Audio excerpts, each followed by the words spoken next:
So without any transition, we are going to I'm going to present Romy Sánchez. Romy Sánchez is a fellow researcher. Hi, Romy. At the CNRS, and she's a member of the Institut de recherche historique du Septentrion à Lille. Her research focuses on political circulations between Cuba, Spain, the US, and the wider Caribbean during the 19th century, with a special interest in exiles. And she edited with Jeanne Moisan, Delphine Diaz, and Juan-Luis Simal a book entitled Exil entre les deux mondes, migration et espace politique atlantique. And she is also the co-editor of the last issue of the Revue d'Histoire du 19e siècle, entitled Dans l'intimité de l'exil. Today, Romy Sánchez is going to speak about exiles and banishment in the mid-19th century Spanish Empire, the case of Cuba. So the floor is yours, Romy. Thank you very much. Good afternoon to everyone, and a warm thank you to the conference's organizers, and especially to the global department team, precisely to Antonin Durand and Claire Zalk. In this talk, I'm presenting the topic I've been working on for more than 10 years now. That is my dissertation topic, Cuban exiles in the 19th century. The dissertation is supposed to become a book one day, eventually, and within today's general topic, that is migrations and empire, I'd like to present the main elements of this research that precisely address some of the multiple junctions between migration and empire. So I'll first quickly present the general context in which 19th century Cuban exiles are led to leave their island for political reasons. It is a story of Spanish empire at a moment of crisis and reconfiguration. Then I will turn to the people who faced exile and banishment in that precise context. Who were they and what was their political positions and why did such position led to exile? And finally, I'll turn to the distinction between exile and banishment in mid-19th century imperial context, and particularly in the context of an imperial war, that is the first Cuban War of Independence, also called the 10 Years' War, from 1868 to 1878. So in the next 15 minutes or so, and through these three brief points, I want to explain how this research on leaving an imperial territory for political reasons informs as much about the Spanish Empire as it does about the actual exile and banished themselves. So next slide, please. As you can see on this map, the Caribbean in the early 1830s is still very much a patchwork of European imperial territories surrounding rare independent land. Only Haiti and the Dominican Republic are free from European domination. But the Caribbean area is also an exception. The rest of the Americas has recently been liberated by a long and violent insurrection, which started in 1808 with Napoleon invading Spain and Portugal, and lasted until the last Andean battles of Bolivar's army in nowadays Peru between roughly 1824 and 1825. So in the early 1830s, Cuba and Puerto Rico are the only territories left for Spain in the Americas. They also keep the Philippines Islands, as you may know. So such a dismantlement is highly significant in terms of international politics and imperial position worldwide. So Spain has to rethink its imperial territory after the political earthquake that was the imperial crisis of 1808-1825. So as several historians have recently shown, it is misleading to consider that Spain was left with nothing at that moment, unable to compete with France and the United Kingdom in terms of world domination. For sure, it was a hard blow, but rather than being left with crumbs of empire, as the Spanish Black legend has long peddled, Spain really redesigned its imperial politics and logically decided to concentrate on the left territories, these becoming at once crucial pieces of the ancient powerful empire. And Cuba, much more than smaller and quite poorer Puerto Rico, was for many reasons emphasized as the key to this new imperial system. A major event with global consequences was crucial to this new role Cuba undertook at the moment, that is the Haitian Revolution. The slave revolt of 1791, added to the French Revolution turmoil, ended in 1804, was the first independent country of the planet born out of freed slaves that soon became a republic in 1806. So why is this relevant for Cuba? Well, as many historians have shown, the revolutionary events in Saint-Domingue led many rich refugees and their slaves to leave Hispaniola for pro-slavery Cuba, where they pursued business in sugar cane and coffee in a quiet, prosperous context. Before the 1790s, Saint-Domingue was the Caribbean sugar pearl. 20 years later, Cuba has replaced the former French colony as the world's first sugar cane producer. I surely have no time here to explain the many reasons why Cuba did not become independent when the rest of Spanish America did. To say it very quickly, let's begin by underlining that Cuba's economical weight within the empire was more than important. In fact, Cuban sugar paid for the Spanish Crown War debts, a Creole sugar-linked class strongly benefiting from commercial links with European Spain was in fact called the sacarocracy.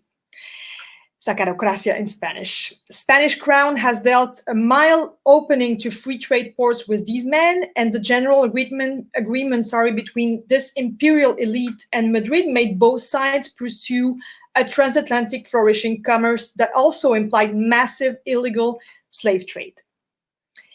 Indeed, the last element I should add to this general picture is about slavery. Cuba is, as I said, a pro-slavery center in a Caribbean and American world that has slowly started to shift towards abolitionism.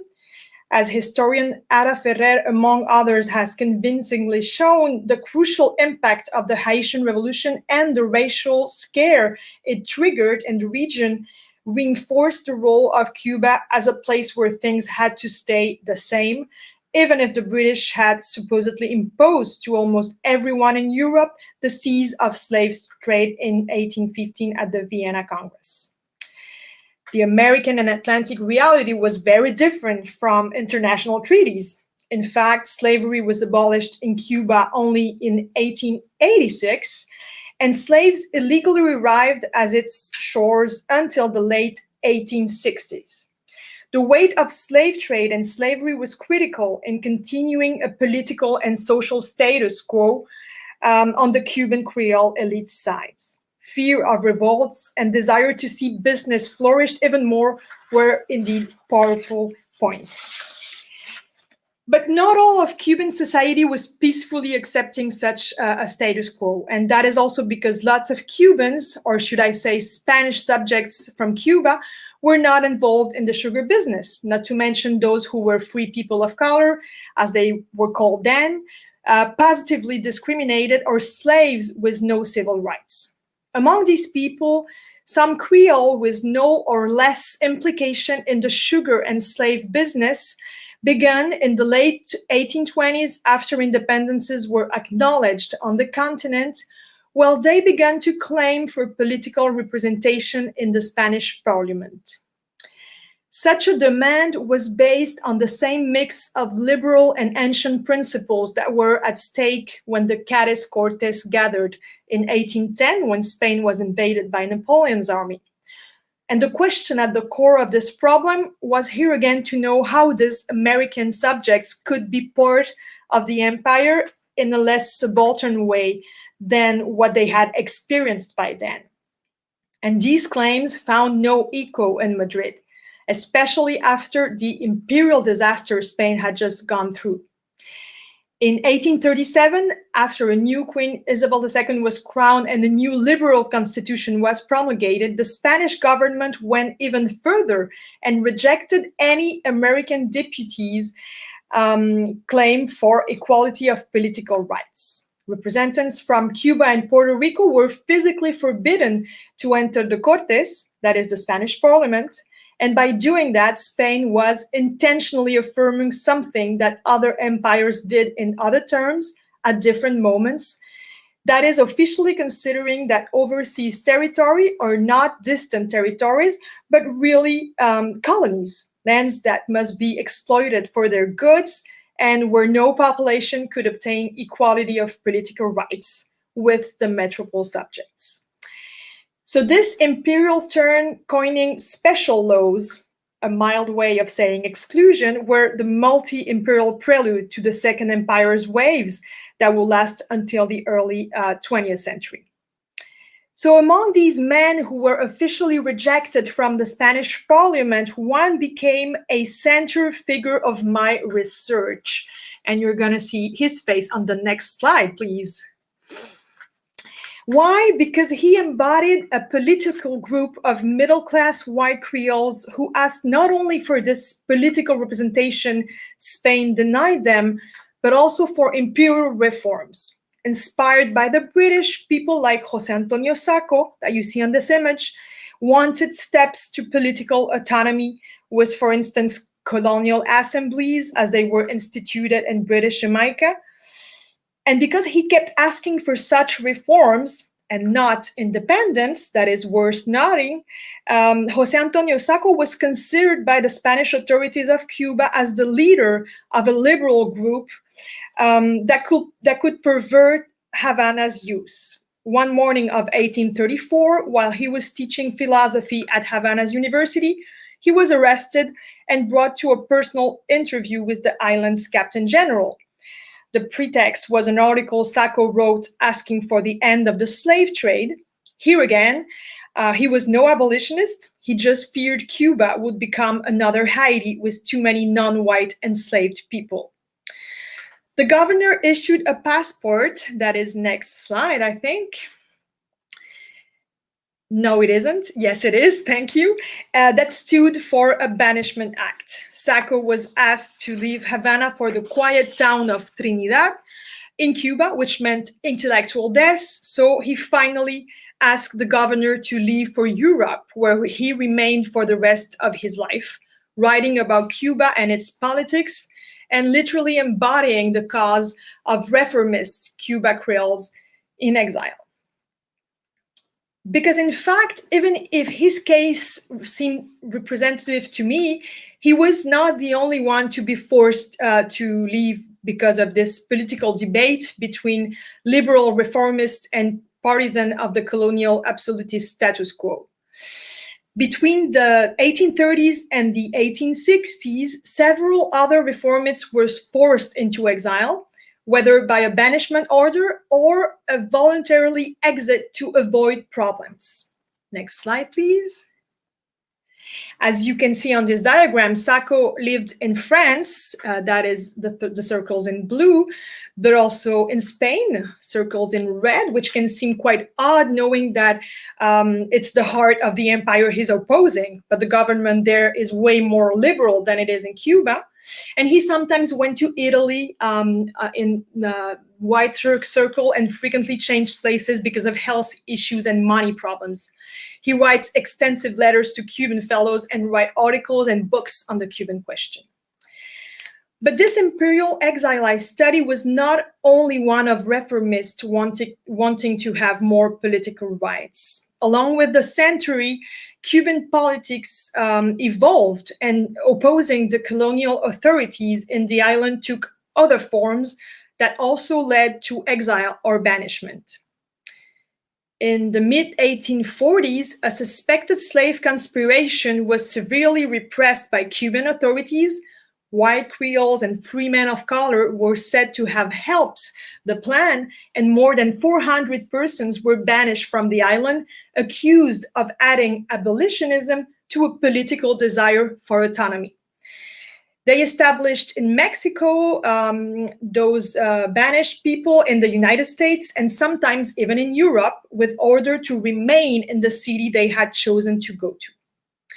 And once abroad, they were closely controlled by the Spanish consul in New Orleans, in New York, or Kingston, for instance. Later on, in the late 1840s and in the 1850s, another tendency flourished within the Cuban Creole milieu. Because reforms were not even considered by Spain, some Cubans chose to support the annexation of Cuba to the United States of America. And that implied a more radical separation from Spain, as it meant this time leaving the Spanish crown and entering the US Republic. Such men, sometimes former disappointed reformists, had close contacts with thousand pro-slavery US citizens with whom they envisioned the future Great South plantation project they wanted. Next slide, please. You can see here a map indicating the slave proportion in the whole population of both Cuba and the US South, and also two black lines showing the lobbying tours of one of these Cuban annexationists named Porfirio Valiente. The tours he took by train to try and ask money for a pro-annexation Cuban club that was founded in New York in 1852. Annexationism sometimes meant supporting slavery more than what they really wanted, and some rare annexationists were anti-slavery and were in New York, where they evolved within the European Republican exile milieu.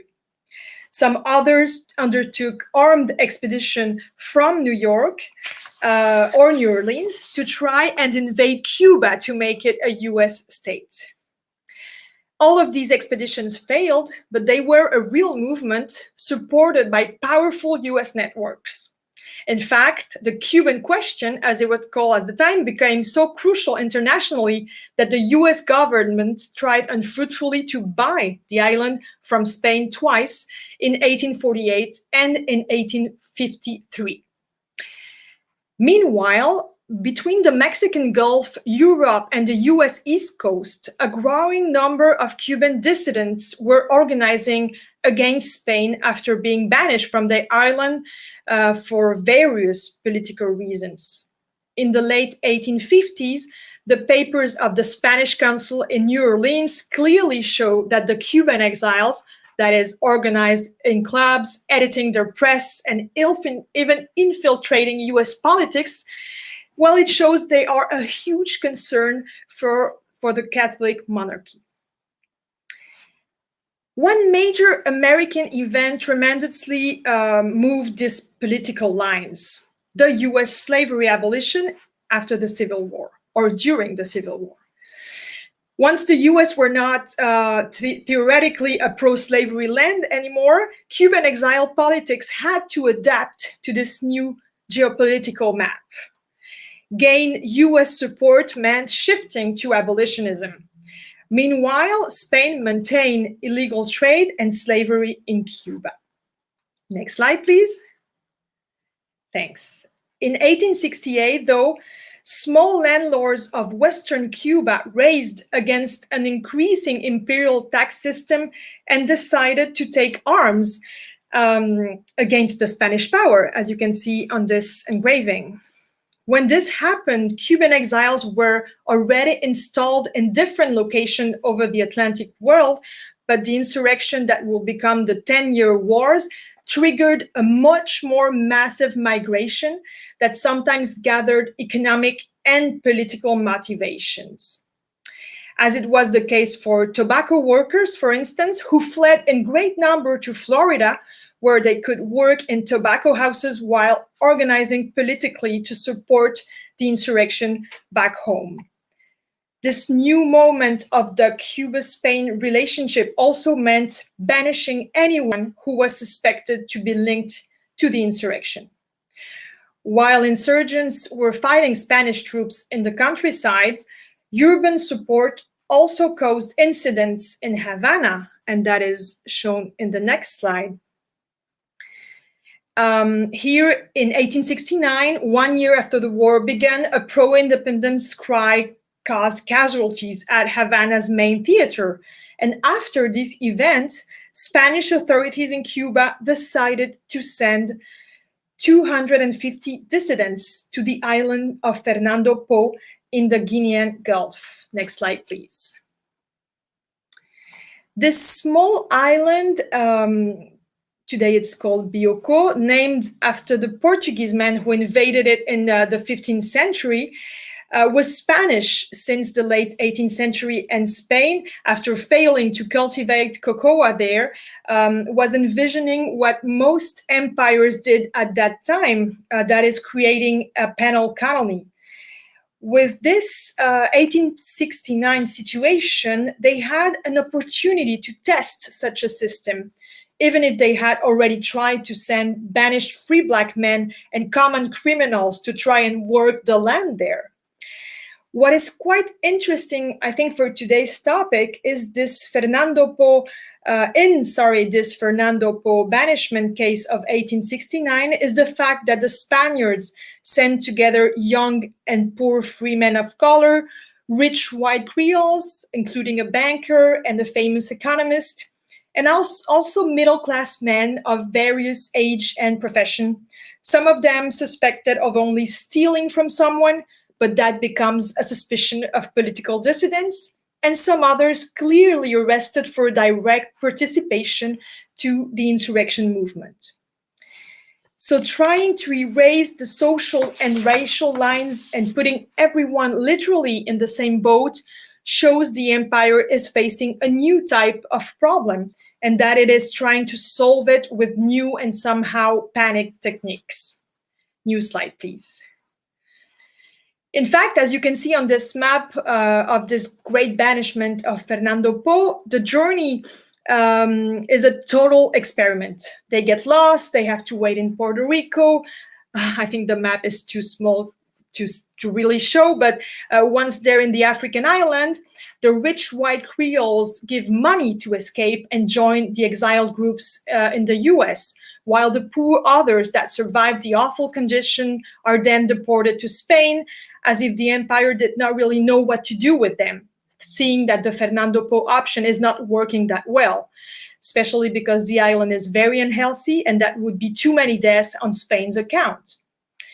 Amidst this chaotic experiment, during Cuba's last independence war in the 1890s, Spain will use this island and this broad deportation technique to get rid of war prisoners, just like it uses the Moroccan penal colonial territories of Ceuta and Melilla to imprison imperial dissidents, and has been doing that from the late 18th century until the early 20th century. So as a conclusion to this very quick and broad overview, I'd like to say a word on how this particular case enlightened the general topic of empires and migrations, in my opinion. First, I think it is important to bear in mind that the political migrations I briefly presented here can and must be compared with migration that are considered as not only political by contemporaries and by historians. With the post-1868 war migrations, sources clearly show they mix political and non-political components. It is also worth comparing this imperial exile and banishment situation with similar contexts of the same time period, where ambiguity on the reason and modalities of imperial forced migrations are blatant. That is, for example, the Puerto Rican case, of course, but also the intra-imperial migration of Spanish Republicans involved in radical political movements in the 1870s.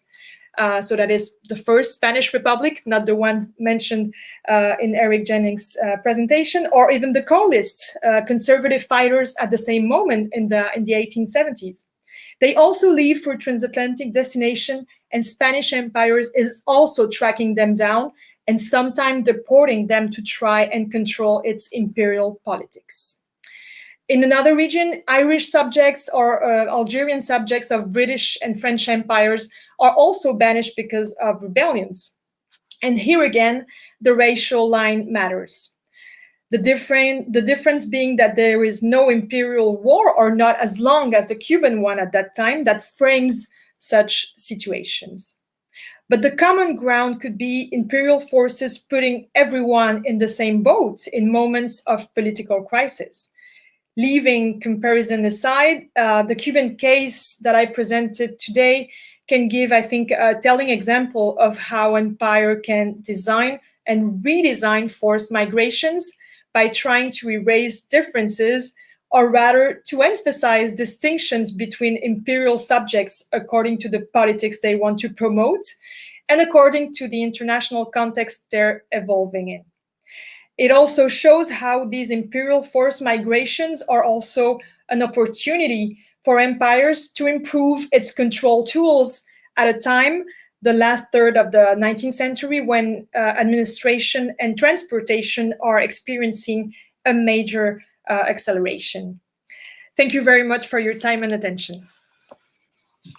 Thank you, Romy. Thank you for everyone.